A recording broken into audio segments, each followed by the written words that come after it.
And APB, American Protection Bureau, voted #1 best on Long Island for all your security needs. Call 631-390-9050. That's 631-390-9050. APB.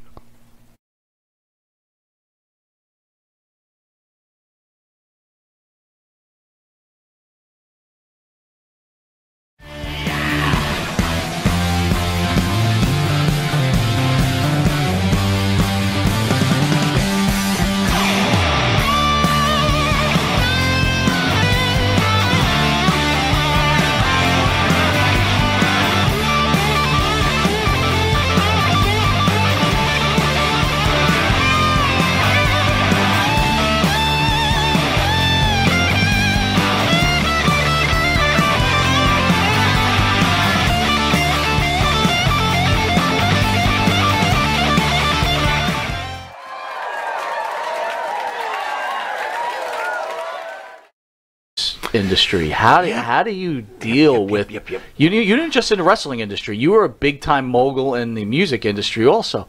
How do you deal with the bullshit? Well, I mean, the only way you can deal with anything, I mean, you just try to look it square in the face and you try to deal with it. And I don't like drama in my life, so if somebody's, I mean, the older I get, I don't like drama in life. But years ago when I was in the business, I've been in the wrestling business 3 different times, and I leave it when I get disgusted with it.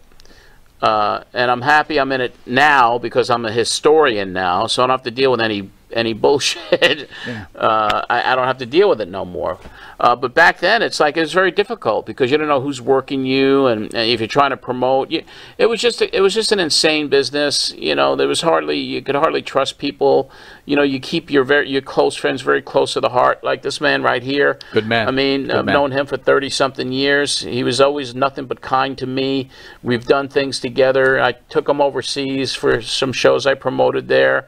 And Cactus Jack McFoley, another dear friend, and Sean Waltman, dear friend of mine. I mean, people, those are the types of people you keep close to the vest, and the rest of them you could tell. Now I have an intuition if someone's working me or not, and I don't put up with anything.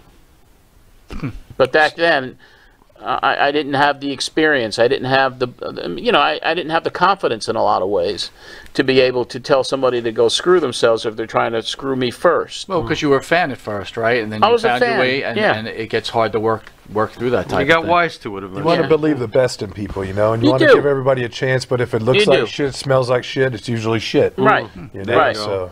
And I got to thank a guy like George Napolitano who mentored me. Great as a young photographer. I had a press pass at 16, and him and Bill Apter. Those were the guys that took me in under their wing. Very fortunate to have those guys. I mean, they couldn't believe I was even at ringside. They're like, "Who are you?"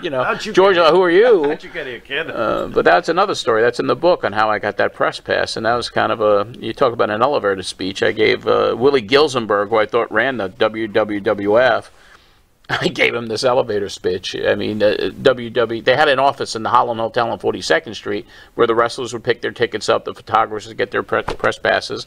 And I was like, I got to get a press pass. And Willie Gilzenberg shuffles in. He's a little old man, and the office was on the 2nd floor. So I get into the elevator with him, and I push floor 18.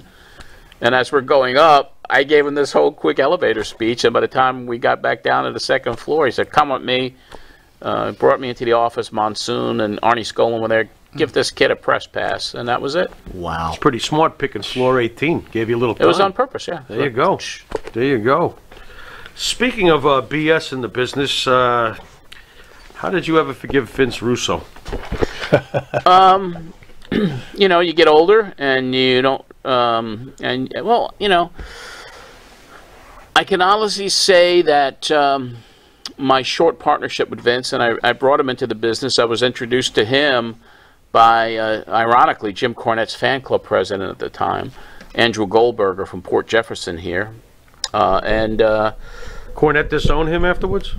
Well, Cornette just found out about it not too long ago. I brought it up on his podcast. I almost gave Jim a stroke when he found out that kid introduced Russo to me, and I got him into business. He must have loved that. It was pretty funny, but how do you forgive somebody after all these years? I mean, Russo Russo was probably the one person I actually can say I hated. I hated him because of the way we formed a partnership. He went through me like shit through a goose, and he achieved what he wanted to achieve in the business. And he was very ambitious. And he wrote a book. He said some nasty things about me. I think they were inaccurate. I let it go because I was out of wrestling.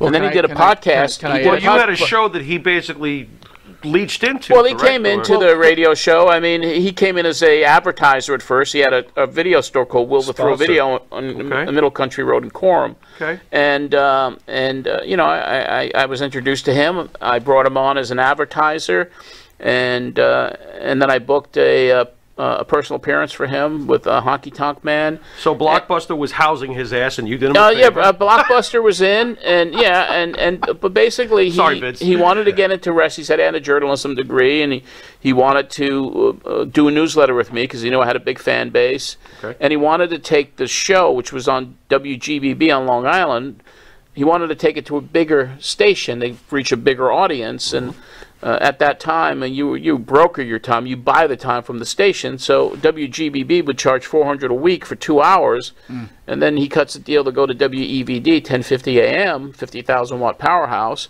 But that was about $1,100 a week. Holy cow! And he said he'd put the money up, but he really didn't have it. So how'd you pay for it? Well, he paid the freight in the beginning, and we were trying to get sponsors, and then then he saw wrestling as more of entertainment. And I was knee-deep covering the scandals at the time. That's the steroid scandals, the trials, and that we're was gonna get right. To that next. It was June of. It was right in the middle of the sex scandals, and we just didn't gel. We split up very publicly, and what really brought me back into wrestling. Here's the ironic part of all of this, is that when he did a podcast called Truth with Consequences in November of 2018, he had said some things about me on that podcast. Can you share what he said, though? He was just saying I was a guy that lived with my mother. He was getting sticky with the whole thing. He was like saying how he got his start, and I was this guy and con guy, whatever he was saying. And I heard it, and I was like, that's enough, because he challenged anybody who ever had a problem with him to confront him. And after I heard that podcast, my nephew sent me the link, and he says, Uncle, Vince Russo's saying things about you. And I reached out to his producer, and I says, I want to talk to Vince. And we did a thing on YouTube. And I said, I'll do this as long as it's not a sabotage, as long as we treat each other like gentlemen and we speak about our differences. That happened 20-something years ago, and we did. And he cried. I mean, I made him cry. He literally cried? Yeah. He's an emotional guy, that Vinny. Well, I mean, because I said, you're the only person I really ever hated and despised, and I don't use that word lightly. Good. But I forgave him. And there were things about him that I maybe not acknowledged. I didn't know he was going through a lot of financial issues at the time, and he didn't know what was going on with me, but he wanted to go in a direction of entertainment, and I wanted to cover it as a journalist. Wait a minute, though. I don't know if not having any money gives you the right to take advantage of someone and use them to the best of their ability. You know, I'm going to say it again. If I knew you back then, that shit would have never happened. It would have never happened. Well, you guys, Vince Russo would still be picking up the fucking garbage on the street right now. You get smartened up after a period of time, and that's one of the reasons I left wrestling too, because I just couldn't. There was a lot of things going on. Yeah. But I mean, you know what? At the end of the day, and I could look at and today it's I know a lot. He's very polarizing. You hate him, you love him, or whatever. But I don't have any hate in my heart for Vince Russo anymore. I don't. I don't know if he's changed personally. All I know is that we talked this thing out. I went to Colorado for the holidays to visit my family. I got together with him, with my nephew, and we have an amicable relationship today. Because I don't want to be enemies with anybody. That's fair. But that's it. I mean, it's not like I will not, I won't do business with him. He said he could help me or whatever. And I just let him live his life. I have an amicable relationship with him. I don't hate him. I don't hate anybody in my life. Were things cleared up after you had that podcast with him, where he cried? Was it good after that? Yeah, it was good. It's been good since then. Oh, okay. Wait a minute, hold on. You don't hate that guy, Dr. Mike, the vice president of No, I don't hate Dr. Mike. Mike is a peculiar guy. He's always been a peculiar guy. I've had my history with Mike Lano, and I brought him into wrestling. in '73. I mean, he was a pen fraud. pal. Hold on, another fraud. This list is starting to get. Hey, listen, yeah, you know, I'm responsible for a lot of things. Made a lot of frauds out there, pal. A lot of frauds. Well, the main thing, the master of wrestling wrestling. conventions and the talk shows. I mean, that's where John really made his mark. You know, especially on Long Island. But I brought in some interesting characters in the brought in business, some great characters. Yeah. By the way, Jay Butler out there says rip Paul Mooney. He's exactly right. I didn't forget Paul Mooney. He passed away. Great comedian. Oh Yeah. my God. Wow. And another guy with a great career. Absolutely.